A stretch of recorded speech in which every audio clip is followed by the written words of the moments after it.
On this edition of Something More, which we're going to use as a webinar as well, we're going to be speaking with Brian Regan as we start the new year. We got to look ahead at all the things to be thinking about with the economy and the markets. We're going to talk about that as we begin the show today. Welcome to Something More with Chris Boyd. Chris Boyd is a certified financial planner practitioner and senior vice president and financial advisor at Wealth Enhancement Group, one of the nation's largest registered investment advisors. We call it Something More because we'd like to talk not only about those important dollar and cents issues, but also the quality of life issues that make the money matters matter. Here he is, your fulfillment facilitator, your partner in prosperity, advising clients on Cape Cod and across the country. Here's your host, J. Christopher Boyd. All right, welcome everybody as we begin another show, and we're going to provide some visual aids for this show. If you're watching by video, be sure to subscribe as well and like and share. And we're going to share with you much of the content that Brian Regan shared with our clientele, the portion that is forward-looking, and we'll include much of the video content as well, so you may want to check us out on YouTube if you're not already getting us that way. Jeff, we'll want to make sure that the YouTube link is available in our podcast links as well. Sure. But definitely be sure to follow us and subscribe regularly so you're getting all the great content we provide.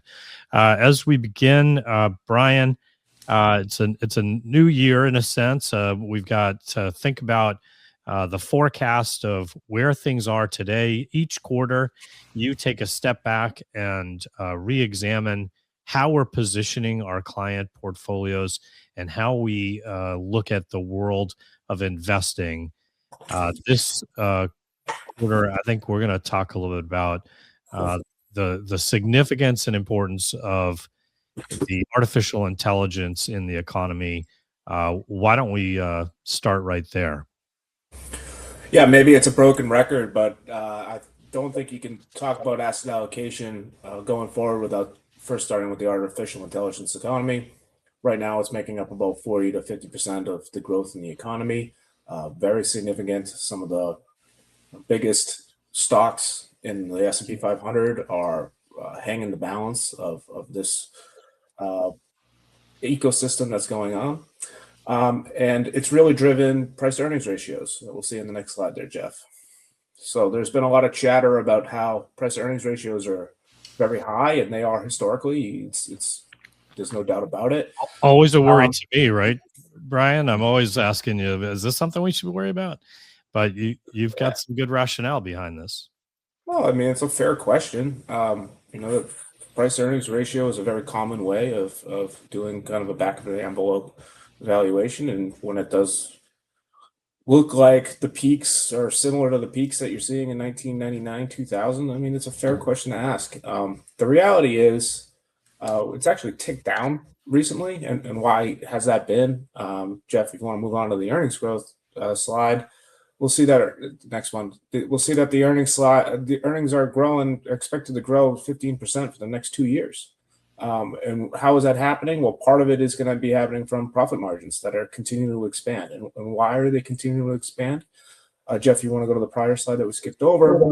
The biggest difference between now and 25, 30 years ago is the difference between the makeup of the S&P 500. They're not the same index. I mean, they have the same label. They're both called the S&P 500.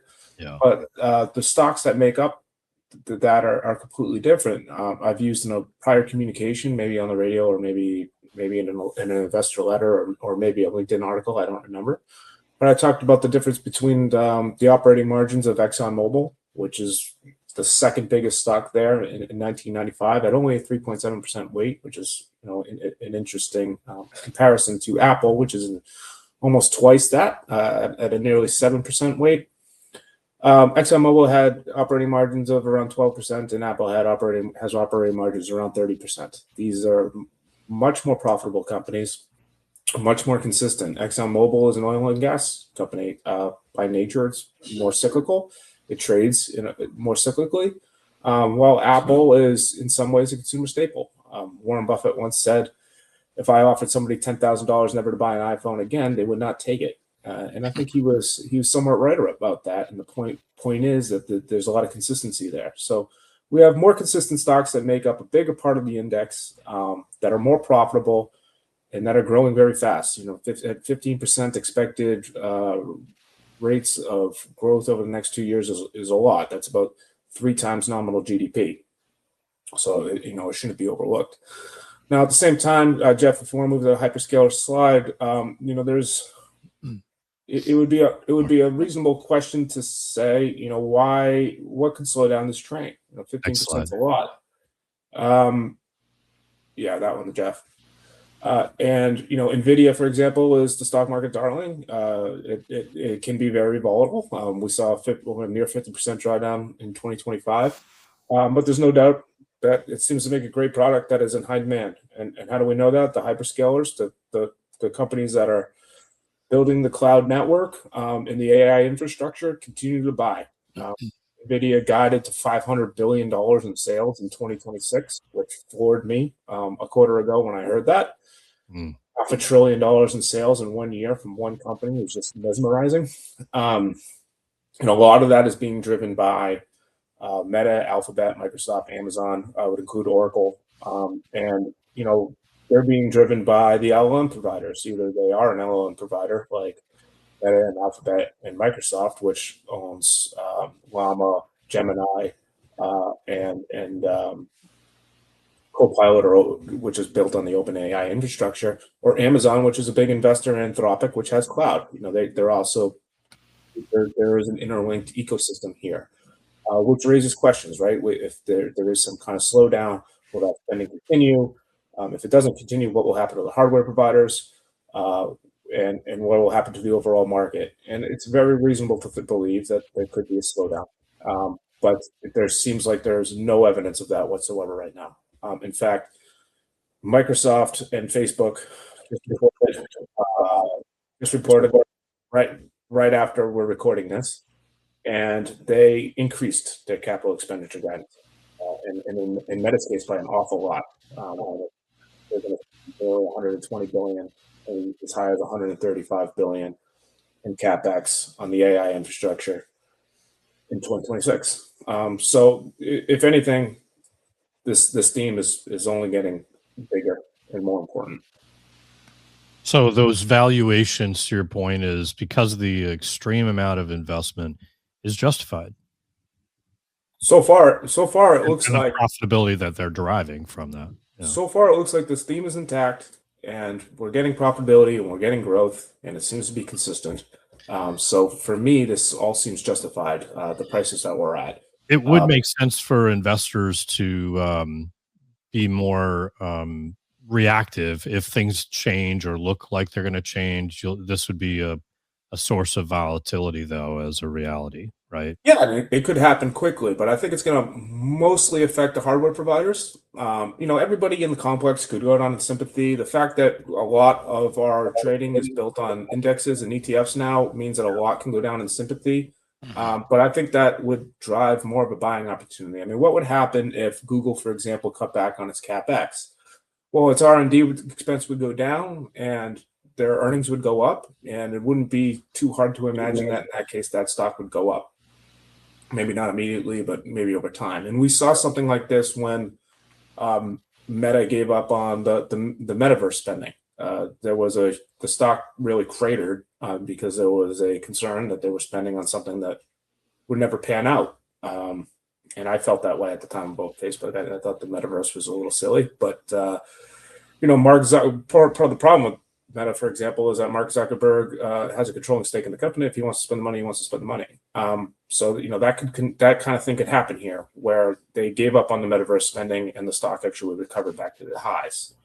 So I wouldn't have a knee-jerk reaction to that. I think if you are a big investor in something like Nvidia, then you need to be conscious that could happen, and you need to be willing to take that volatility, and you need to really be glued to a lot of these earnings calls to make sure that the spending and progress is still there, which, as we've seen, it is still there. You talked a little bit about data centers. Do you want to share some of those thoughts too? Yeah, so Jeff, if you want to move on to the next slide, we're seeing robust amounts of data center growth. There's more data centers under construction right now than there are data centers. And all these data centers need an enormous amount of energy. It's very much accepted that under the current situation right now, we don't have nearly enough energy to satisfy the demands. And what's happened to that? Well, utilities that typically historically have grown 2% in kind of a humdrum way are now expected to grow at 7 to 10% a year. And this is why we've been in utilities for the last couple of years. So if you think about how this has driven our portfolio positioning in 25 and continuing in 26, in utilities back to 24, we've been indexed towards semiconductor stocks. We've been indexed towards utilities. We've been indexed towards higher growth names. And if you move on to slide 37, Jeff, we can see that, this is the difference between the equity positioning on the left-hand side of the All Country World Index and the right-hand side, the equity positioning of our 50/50 active allocation strategy. You can see that there's robust overweights to information technology and utilities, and that's all driven by this theme. So this is when clients look to work with us and have us manage investments in a mutual fund ETF portfolio. This particular example is one strategy that is a conservative half stock, half bond kind of structure that gives some insights as to, with regard to the equity specifically, how are we comparing to that index. Let's continue talking about other themes that you talked about, Brian. Yeah, so when you talk about macro policy, Jeff, if you move to slide 39, please. It all starts with the unemployment rate and inflation for me. Why? Because that's the Federal Reserve's mandate. So that's going to control the short end of the curve. And the short end of the curve has influence on the longer end of the curve. What Fed policy does in the short end can also influence growth and inflation, which mostly affects the long end. So I think it's always prudent to talk about the labor market and prudent to talk about the current trajectory of inflation.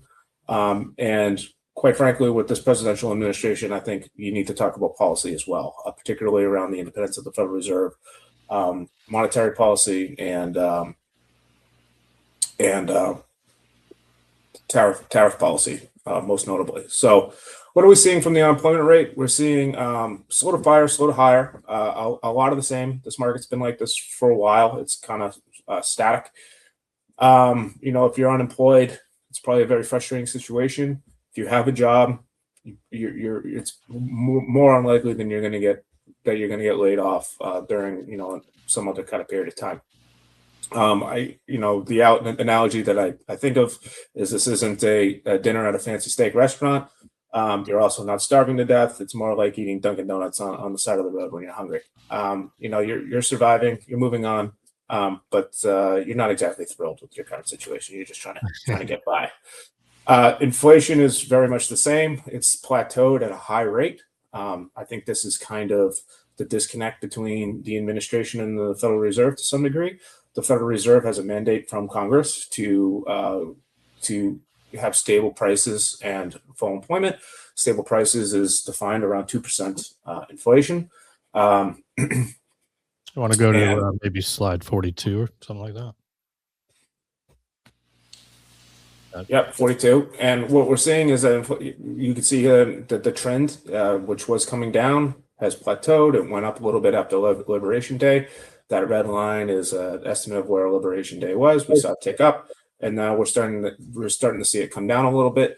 The Federal Reserve talked about this yesterday, where they said that there was clear goods inflation following the Liberation Day tariffs. They're tracking them throughout the economy, but the year-over-year growth is going to fall off, and it's not going to be a permanent inflationary type event, but really a one-time price increase. Nevertheless, probably frustrating to people. And probably influencing a lot of these consumer sentiment surveys, but maybe not necessarily a long-term inflation concern. So the expectation is right. That's good. That's good. Let's hope that's accurate. Yeah, I hope it's accurate, and it's going to feed into what I think is going to happen with the yield curve. Now, if you move to 41 real quick, I don't want to spend too much on political policy, but this administration has certainly been a volatility machine. And tariffs have been, a big headline in the economy for the last 12 months. They started off extremely high, have come down, are frequently used as threats. But it doesn't seem like there's a lot of motivation to stick with unreasonably high tariffs, and we're probably going to snake around this 8 to 12% rate that we currently have, which the economy seems to be working through. Nevertheless, it has made inflation a little bit higher recently. And more importantly, on monetary policy, the Federal Reserve has come under fire with both Lisa Cook and Jerome Powell. There is a new board governor that has been appointed by Trump, who's calling for a 2% Fed funds rate and a 50 basis point cut. He wanted a 50 basis point cut yesterday.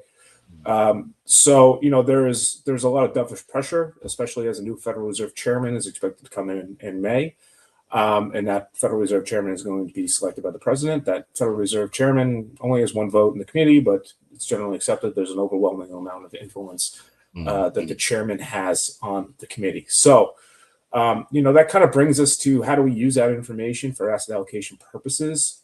And if we go to slide 43, Jeff, I call this the complete system approach. And what does the complete system approach mean? What I mean by this is we should think about macro policy and fixed income allocation and equity allocation, not in silos, but as a complete system. They each affect each other. If employment and inflation affects the Federal Reserve, well, it affects interest rates, and interest rates affect equities as well. So you can think about your equity position based on the yield curve, and you're obviously going to think about your fixed income positioning based on the yield curve. So let's talk about what I mean by that. If you go to slide 45, Jeff, in 2023, for example, we had an inverted yield curve. And what did that mean? It means that you weren't really getting much from the long end of the curve, but you were getting a free lunch from the short end of the curve. And what did that happen? What did that mean? The aggregate bond index did very poorly. So as we started going from inverted to steep again, we saw this big decline in the bond market between 2022 and 2023. Now you were given a free lunch. If you go to slide 44, Jeff, you were given a free lunch in 2023 by being on the short end of the yield curve. You were going to make more than 5.5% by taking no interest rate risk, and that's what we did. That's what we found to be prudent. So I think paying attention to the yield curve, and this is how it can inform your fixed income positioning. We could see that adhering to that and paying attention to the yield curve has helped positioning and done well for our personal portfolio. Now, the yield curve also informs equity positioning. If we go to 48, please, we can see that as the yield curve steepens, so the purple line represents the difference between the 10-year and the 3-year. It's called the 10-year and the 3-month. It's called the 10-3 spreads. And we were negative for a while. What does that mean? Again, that's about the inverted curve. Regional banks do bad in that environment because they get less net interest margin on their lending. And when that process reverses, then they do better. So now as that process is reversing, we've wanted to carry on with that. So we've made an allocation to the regional banks. Now, if we jump to 47, Jeff, I want to talk about where the yield curve now versus what I think could possibly be the expectations 6 to 9 months from now, which is that green line that I put in there. The blue line is the last close by closer to the end of the year. And I think short-term rates are too high. That's the real story here. If you believe that the new influence in the Federal Reserve is going to be significant over the next 3 years of the balance of the president's administration, then you should, based on everything that we've heard and said from the current board governor, the expectations of the new Fed chairman, and the possibilities of Jerome Powell leaving and Lisa Cook leaving, you should expect that the Federal Reserve is going to lower interest rates significantly. Now, that should put upward pressure on long-term inflation expectations. So you could have this even more aggressive steepening yield curve. Now, if we jump to 49, Jeff, this is, we talked about regional banks already and how steep yield curve is benefiting regional banks, but I also think it can benefit gold. So if we have negative real rates on the short end of the curve, which is what I'm expecting, or what I think is a strong possibility based on what we've been told is expected of the Federal Reserve, then we should expect a continued rally in gold. So we positioned in 2019, 2020, as interest rates were coming down into gold. We did well. We've recently positioned into gold as interest rates are coming down, and the threat of interest rates coming down further and the threat of lack of Fed independence is there, and that's translated into great gold returns as well. So, what do we learn from this? By studying unemployment, inflation, in this case, government policy, we've been able to inform our equity positioning through regional banks. We've also been able to inform our fixed income positioning and our alternatives positioning. This is what I mean by the complete system approach, not living in silos, but thinking about things as a whole, because everything in the economy affects each other. It's just filled with trade-offs, and that's what we want to be cognizant of. Now, sometimes I think there's anomalies in the market. So if we move to 51, Jeff, that create real value. So what's going on right now? There's an expectation that the artificial intelligence economy is going to make software a commodity. So software has been a differentiator in the internet age for the last 30 years, and hardware has been the commodity. And that's being priced in right now. Now, if we move to 52, and that's what this is showing here, that the difference between the NASDAQ 100 and the software ETF is diverging, and creating a relative value situation. And we can see here that these are formidable companies that are underlying this index. We see Microsoft, we see Salesforce, we see Intuit. These are very solid companies, to say the least, with strong customer bases, with lots of seats ingrained. It would be very hard, for example, to move all your client and personal data from Salesforce to a different CRM. And that stickiness is what I'm counting on leading to these stocks recovering in the future. Now, if we move to 53, we talked about a weakening dollar a little bit when we were talking about interest rates. One of the expectations that I expect is also a weakening dollar from that, or a continued weakening dollar, which is partly what's driving gold higher. But I also think this is going to have an influence on international. So we've always had an international allocation. We're going to add international value allocation, smaller than our international growth allocation, but not nothing. And we're going to fund it through some of the domestic value type orientation that we have now. And a big reason for that is we think there's going to be a lot of fiscal stimulus in Europe. Germany, for example, has a 500 billion euro infrastructure fund, and they're spending more on defense, going from 1% of GDP to closer to 3%. Similar things happening in Japan. France has social programs, new social programs that they're implementing. Southern Europe has something called Next Generation EU, where they're really using unspent money from the pandemic to further their economy. So if we move to 54, I think that fiscal stimulus, coupled with the falling dollar, which is what we see in the chart on the right, coupled with the fact that it's historically cheap versus domestic markets. So there should always, to me, there should be a discount versus the U.S., largely because of the makeup of European Union companies. They're more industrial rather than technological. But their union is less cohesive than the states of the United States, believe it or not. And so there should be a natural discount. The historical discount's around 19%. Right now, there's a discount around 32%.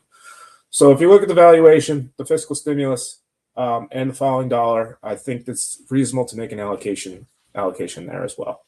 So if we go to the summary, Jeff, on 56, what do we see? We see a lot of the same with the AI economy. We're going to continue to hold in growth. We're going to continue to hold in semiconductors. We're going to continue to hold utilities.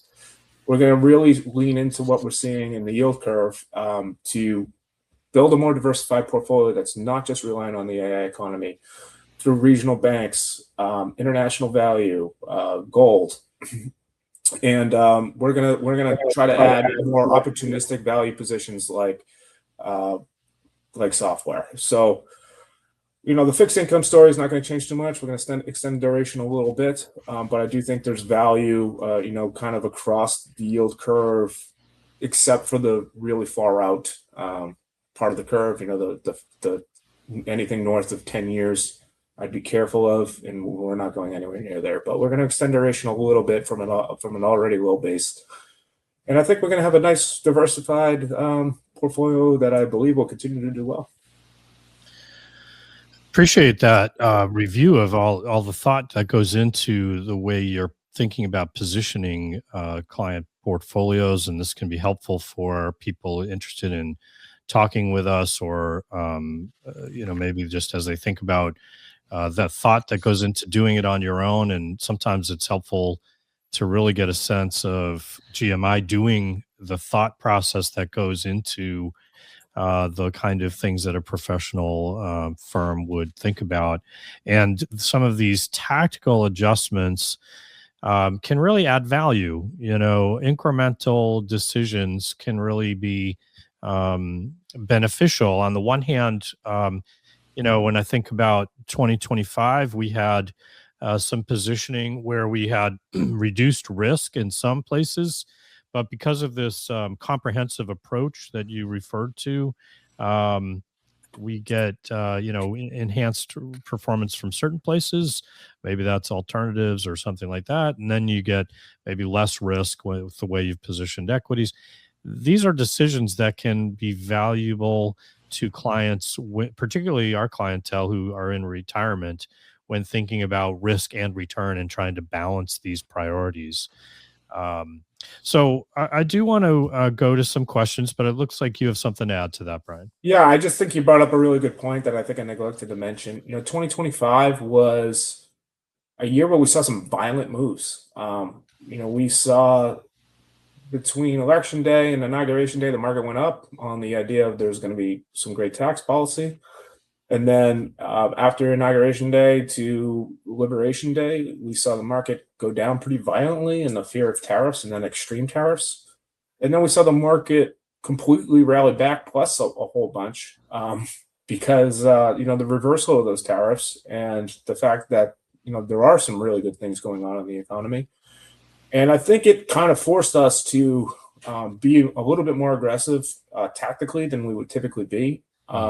With a lot of the moves that we made in 25. So, if it seems like we're doing more sector allocation, if it seems like, we did some things in 25 that we hadn't done in the past, I would agree with you. I think that's, when you have violent changes in pricing, you're given both opportunities and you're also given the responsibility to try to cushion the risk where possible and reasonable. I think it's important for us to explain to those who are not familiar with our approach. We're not tactical in the sense that we're trying to jump in and out of the market. We're not trying to look at momentum as the pure driver of whether to be in stocks or out of stocks. We do adhere to an asset allocation. We call it active allocation because of these decisions as to how we approach that and the construction of that portfolio. And those decisions affect the way we think about risk and return. And there can be challenges and opportunities in that, right? So when we see these evolving changes in the economy and the markets, that's how we try to be responsive to changing dynamics. You talked a little bit about fixed income as a place where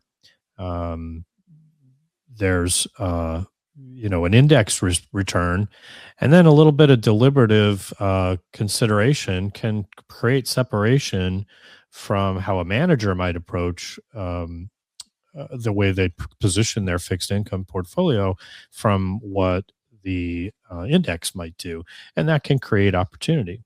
And potentially even help with our risk picture as a whole.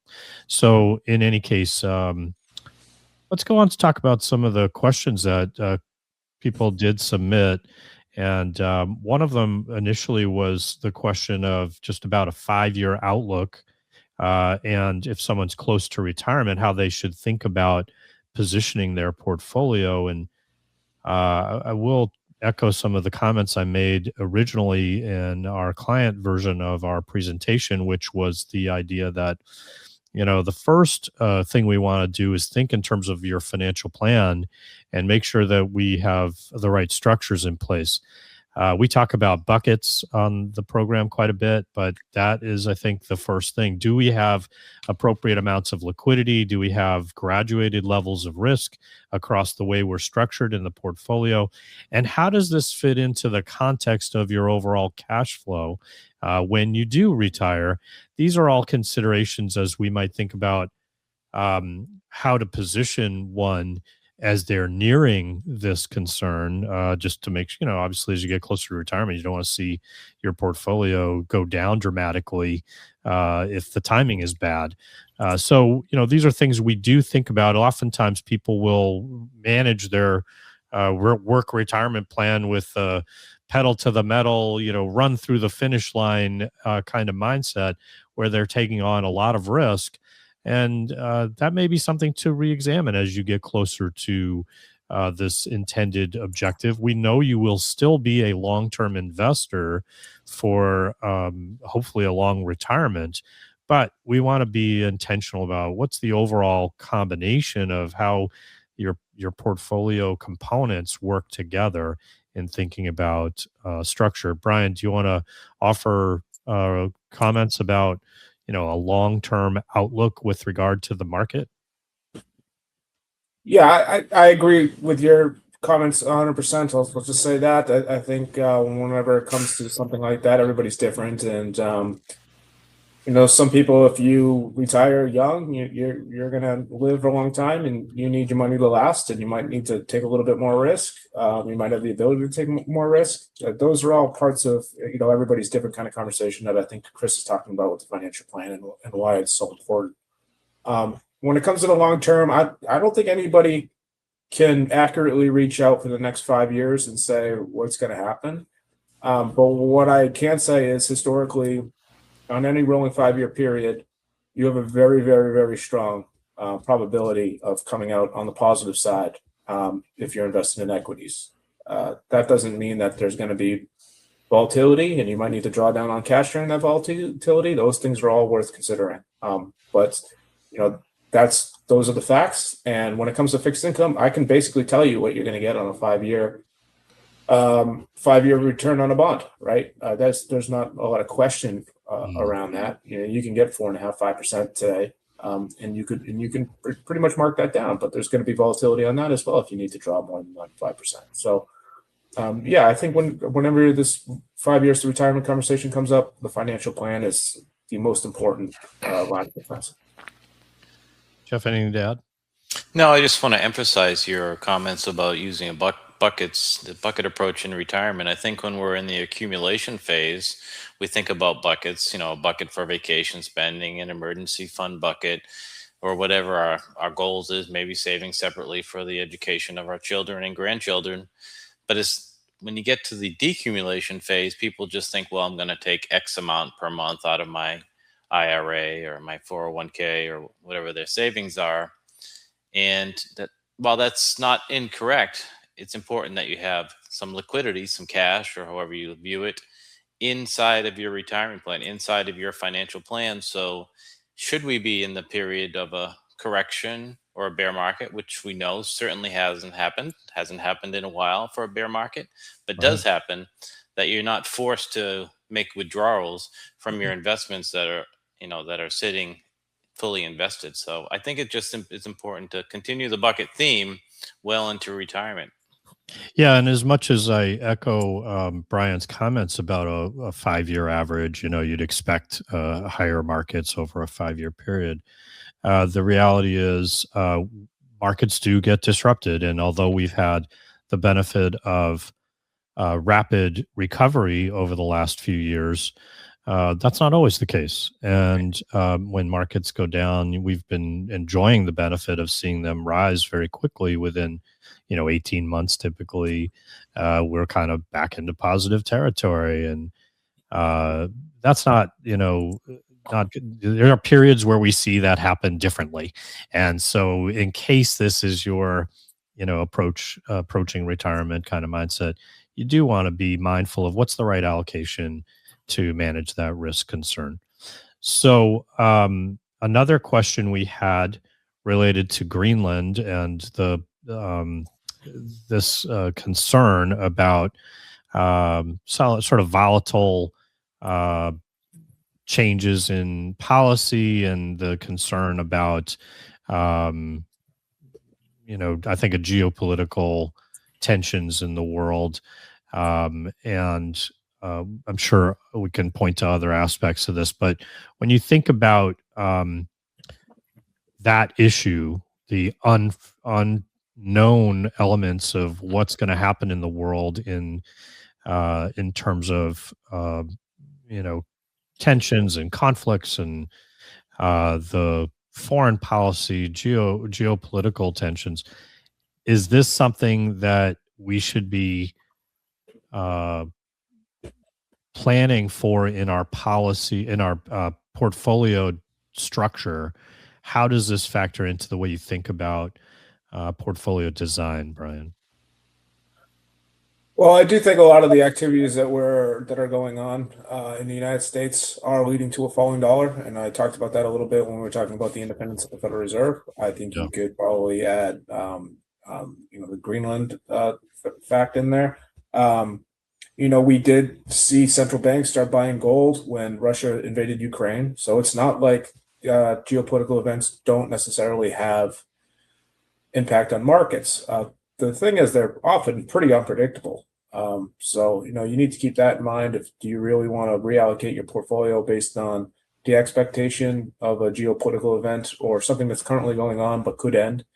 To me, that's a risky proposition. We're not in gold because central banks are buying gold, because I think that could change on a dime. For example, if it started happening because Russia invaded Ukraine, if there was a ceasefire, would you see a reversal? I think it's possible. We're buying it because the relative interest rates theory is more applicable and trackable for me, and I think more likely to be able to get in and out of it.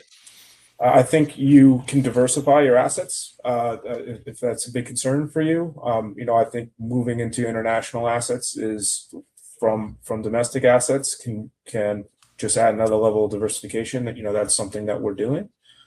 I think buying assets that are relatively less expensive than other assets is another way to do it. I think we're trying to do that with the software bet that we're going to have, or just taking advantage of what the market's giving us, which is what we're trying to do with the regional banks. There's nothing I can do really to control the whims of what's happening on in the Middle East, what's going on with Greenland. There's not too much you can do about that. So I think, as usual, my advice would be, let's concentrate on earnings. Let's concentrate on interest rates. Let's allocate based on things that are at least worth monitoring and somewhat predictable rather than completely unknowable. Control the controllables, huh? That's probably a good way to think about it. A lot of people say stuff to us, and I say this to you, Chris, a lot. It's like, okay, that's a good comment. That's interesting to talk about, but is it actionable? And oftentimes it's not actionable, right? And it just becomes more fodder rather than applicable to your portfolio.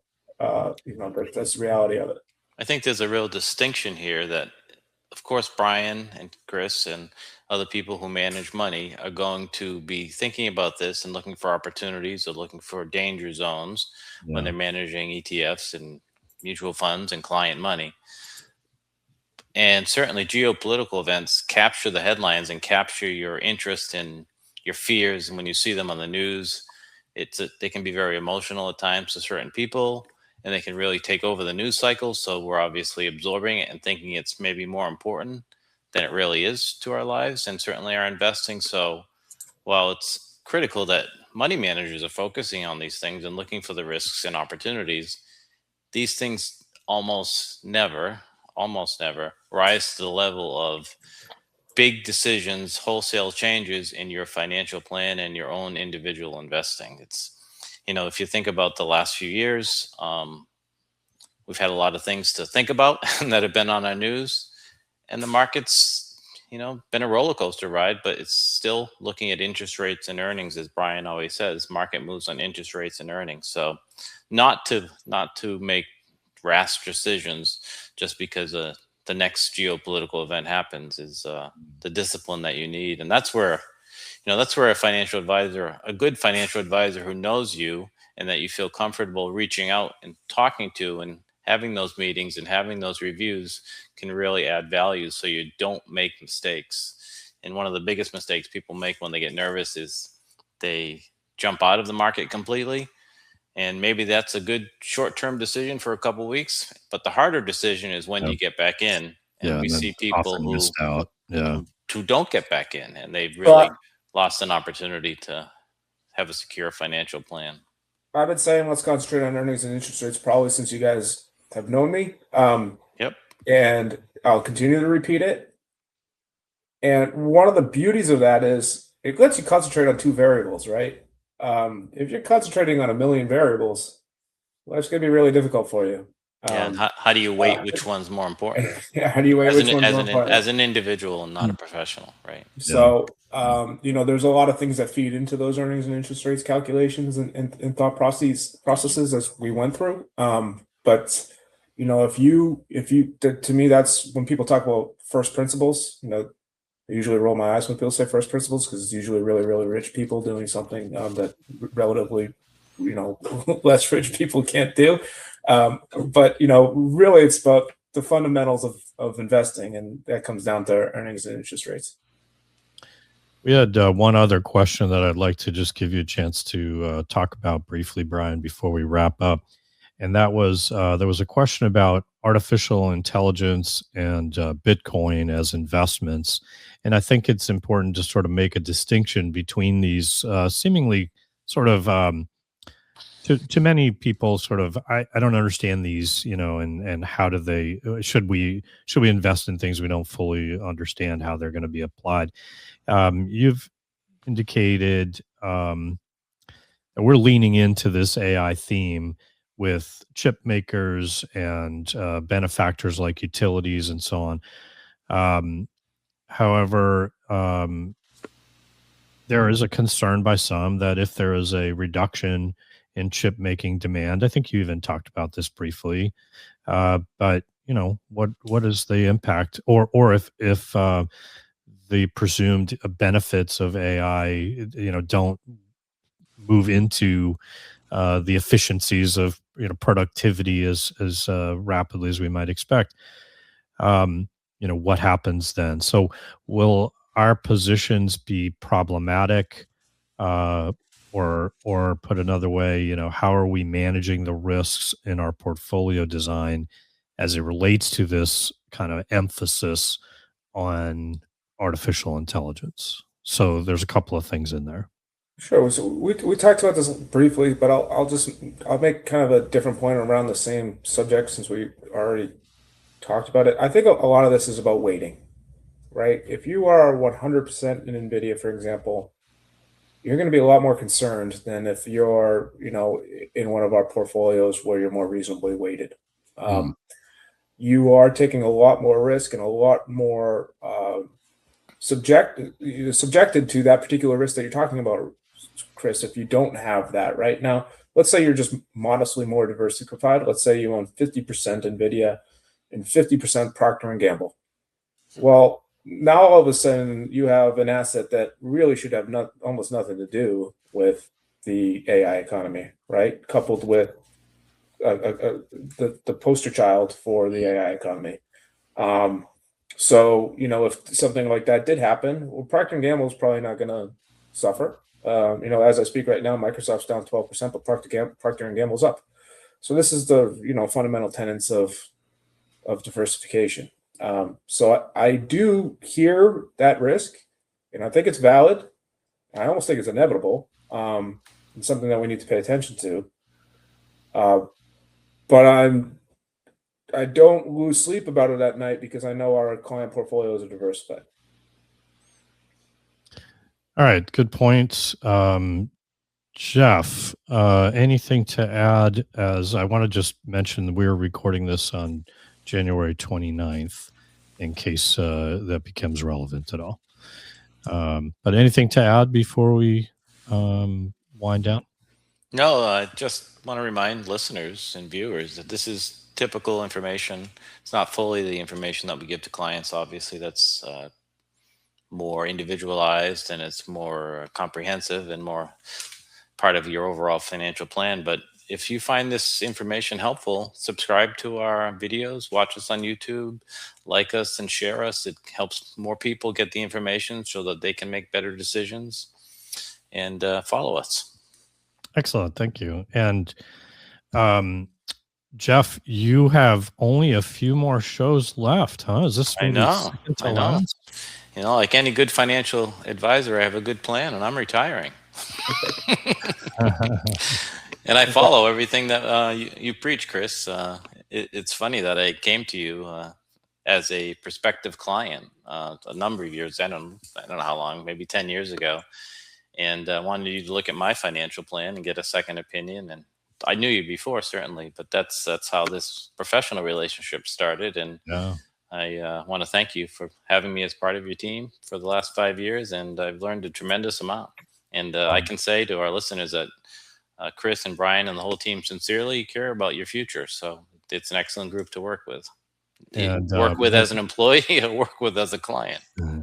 we're going to have the chance to thank you more fully on another episode, but same on our end. It's been a privilege to have you part of the team and to know that clients are benefiting from your care and expertise, your attention to detail, and I think many favorable examples of how to navigate financial planning, portfolio management, giving people the broad picture of how this fits together. And so in any case, we'll delay on too much of the gushing.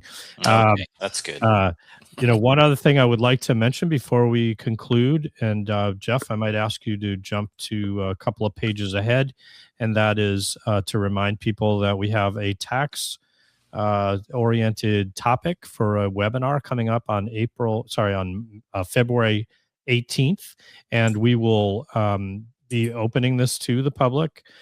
So any listeners that may be interested, you'll have the opportunity. Just be aware this is something we'll be promoting in the future, and you'll want to make a note if you're able to register for that. It will be a 10 a.m.